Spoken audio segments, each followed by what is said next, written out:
изпълняват си задълженията, работят с ентусиазъм и професионално.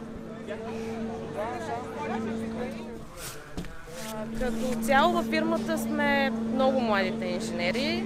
Аз може би съм най-младата от всички. Аз миналата година завърших и това ми е първата работа. Ами наблюдаваме процесите, работата контролираме, работим с документацията по изпълнението и... Обяснявай. Просто ми е забавно. Вчера имаше едно огромно вълнение за откриването днес. Цялата фирма, не само аз, предполагам, всички бяхме много развълнувани за случая.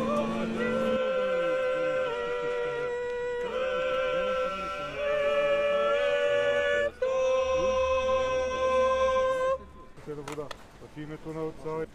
То заради машината пея, да знаете.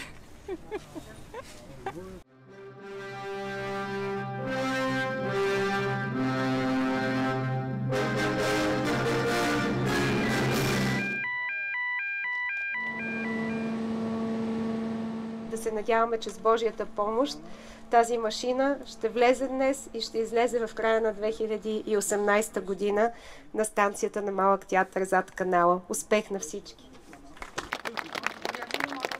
Машина като този вид има в момента само единствено в България и само единствено в този проект. Това е нещо много голямо, може би нещо, което никога повече през кариерата ми няма да се случи. Затова огромно значение носи за мен и за моята кариера.